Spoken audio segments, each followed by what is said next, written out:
ಇನ್ನು ಕೊರೋನಾ ಆತಂಕ ಹಿನ್ನೆಲೆ ಕೇರಳದ ಗಡಿ ಭಾಗದಲ್ಲೂ ಕೂಡ ಈಗ ಚೆಕಿಂಗನ್ನು ತುಂಬ ದೊಡ್ಡ ಪ್ರಮಾಣದಲ್ಲಿ ಮಾಡಲಾಗ್ತಾ ಇದೆ. ಚೆಕ್ ಪೋಸ್ಟ್ನಲ್ಲಿ ಆರೋಗ್ಯ ಇಲಾಖೆಯಿಂದ ಈಗ ಸಿಬ್ಬಂದಿಯ ಯಾರ್ಯಾರಿದ್ದಾರೆ ಅವರೆಲ್ಲರೂ ಕೂಡ ತಪಾಸಣೆಯನ್ನು ಮಾಡ್ತಾರೆ. ಪ್ರಮುಖವಾಗಿ ಮೂಲೆಹೊಳೆ ಏನಿದೆ ಆ ಭಾಗದಲ್ಲಿ ಹೆಚ್ಚಿನ ತಪಾಸಣೆ ಕೂಡ ಆಗ್ತಾ ಇದೆ. ಇನ್ನು ಚಾಮರಾಜನಗರ ಜಿಲ್ಲೆ ಗುಂಡ್ಲುಪೇಟೆ ತಾಲೂಕಿನ ಮೂಲೆಹೊಳೆ ಭಾಗದ ಚೆಕ್ ಪೋಸ್ಟ್ ಇದು. ಕರ್ನಾಟಕ ಪ್ರವೇಶಿಸುವಂಥ ವಾಹನ ಚಾಲಕರಿಗೆ ಥರ್ಮಲ್ ಸ್ಕ್ರೀನಿಂಗನ್ನು ಮಾಡಲಾಗುತ್ತೆ. TV9 ವರದಿ ಬೆನ್ನಲ್ಲೇ ಆರೋಗ್ಯ ಇಲಾಖೆ ಈಗ ಫುಲ್ ಆ್ಯಕ್ಟಿವ್ ಆಗಿದೆ. ಚೆಕ್ ಪೋಸ್ಟ್ಗೆ DHO ಚಿದಂಬರಂ ಅವರು ಕೂಡ ಭೇಟಿ ನೀಡಿ ಪರಿಶೀಲನೆ ಮಾಡಿದ್ದಾರೆ.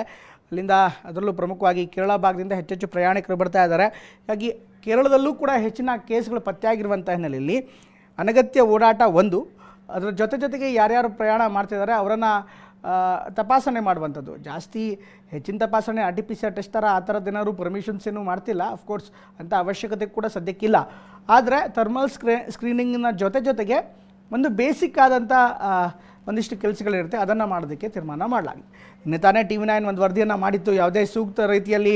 ಯಾವುದೇ ರೀತಿಯಾದಂಥ ತಪಾಸಣೆ ಕ್ರಮಗಳನ್ನು ಸರಿಯಾಗಿ ಮಾಡ್ತಾ ಇಲ್ಲ ಅನ್ನುವಂಥ ವರದಿ TV9 ಮಾಡಿತ್ತು. ಆದರೆ ಈಗ ಅದರ ಬೆನ್ನಲ್ಲೇ ಆರೋಗ್ಯ ಇಲಾಖೆ ಕೂಡ ಎಚ್ಚೆತ್ತುಕೊಂಡಿದೆ. TV9 ವರದಿ ಬಳಿಕ ಈಗ ನೇರವಾಗಿ DHO ಚಿದಂಬರಂ ಅವರು ಕೂಡ ಸ್ಥಳೀಯ ಚೆಕ್ ಪೋಸ್ಟ್ಗೆ ಭೇಟಿ ನೀಡಿ ಅಲ್ಲಿ ಪರಿಶೀಲನೆಯನ್ನು ಮಾಡ್ತಾರೆ. ಈ ಬಗ್ಗೆ ನಮ್ಮ ಪ್ರತಿನಿಧಿ ಸೂರಜ್ ಒಂದು ಗ್ರೌಂಡ್ ರಿಪೋರ್ಟ್ ಕೊಟ್ಟಿದ್ದಾರೆ, ನೋಡೋಣ ಬನ್ನಿ.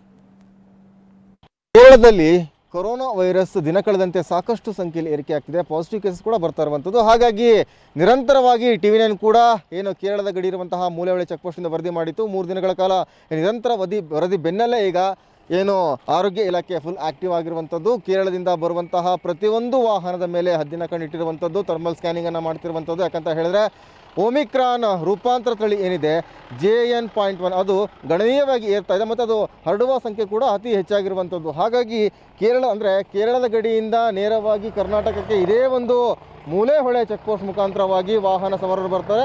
ಹಾಗಾಗಿ ಬರುವಂತಹ ಪ್ರತಿಯೊಬ್ಬ ವಾಹನ ಸವಾರರ ಥರ್ಮಲ್ ಸ್ಕ್ರೀನಿಂಗನ್ನು ಕೂಡ ಈಗ ಆರೋಗ್ಯ ಇಲಾಖೆ ಸಿಬ್ಬಂದಿ ಮಾಡ್ತಾ ಇರುವಂಥದ್ದು. ಮತ್ತು ಅವ್ರು ಕೇಳ್ತಾ ಇರುವಂಥದ್ದು ಏನಾದರೂ ಕೂಡ ಈ ಸಿಂಪ್ಟಮ್ಸ್ಗಳಿದೆಯಾ, ನೆಗಡಿ, ಕೆಮ್ಮು, ಜ್ವರ ಈ ಥರದ್ದೇನಾದ್ರು ಇದ್ದರೆ ಅದನ್ನು ಮಾಹಿತಿ ಕಲೆ ಆಗ್ತದೆ. ಜೊತೆಗೆ ಆ ವಾಹನ ಸವಾರರು ಕೂಡ ಮಾಸ್ಕನ್ನು ಕಡ್ಡಾಯವಾಗಿ ಧರಿಸಿ ಅಂತ ಹೇಳ್ತಾ ಇರುವಂಥದ್ದು ತಾವು ಕೂಡ ನೋಡ್ತಾ ಇದ್ದೀರಾ. ಇದು ಏನು ಮೂಲೆಹೊಳೆ ಚೆಕ್ ಪೋಸ್ಟ್ನಲ್ಲಿ ಕಾಣಸಿಗುವಂತಹ ಒಂದು ವಸ್ತುಸ್ಥಿತಿ. ಬರುವಂತಹ ಪ್ರತಿಯೊಂದು ಅಂದರೆ ಪರ್ಟಿಕ್ಯುಲರ್ ಕೇರಳದಿಂದ ಬರುವಂಥ ವಾಹನ ಸವಾರರನ್ನೇ ನಿಲ್ಲಿಸ್ತಾ ಇರುವಂಥದ್ದು, ಅವರ ಮಾಹಿತಿಯನ್ನು ಕಲೆ ಆಗ್ತಿರುವಂಥದ್ದು, ಥರ್ಮಲ್ ಸ್ಕ್ರೀನಿಂಗ್ ಮಾಡ್ತಾ ಇರುವಂಥದ್ದು.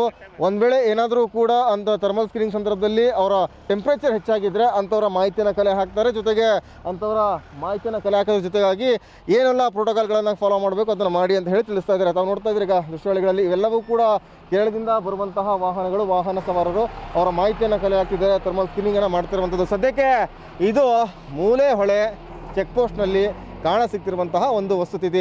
ಅಂದರೆ ನಿರಂತರವಾಗಿ TV9 3 ದಿನಗಳ ಕಾಲ ವರದಿ ಮಾಡಿತ್ತು.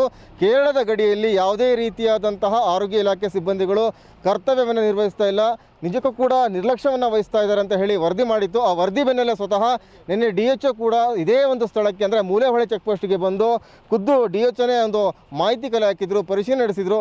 ಅದರ ಬೆನ್ನಲ್ಲೇ ಈಗ ಆರೋಗ್ಯ ಇಲಾಖೆ ಆಕ್ಟಿವ್ ಆಗಿರುವಂಥದ್ದು. ಕೇರಳದ ಚೆಕ್ ಪೋಸ್ಟ್ಗಳು ಅಂದರೆ ಗಡಿಯಲ್ಲಿ ಈಗ ಏನು ಥರ್ಮಲ್ ಸ್ಕ್ರೀನಿಂಗನ್ನು ಮಾಡ್ತಾ ಇರುವಂಥದ್ದು. ಕ್ಯಾಮ್ರಾ ಪರ್ಸನ್ ಸಂಜಯ್ ಜೊತೆ ಸೂರಜ್ ಪ್ರಸಾದ್, TV9 ಚಾಮರಾಜನಗರ.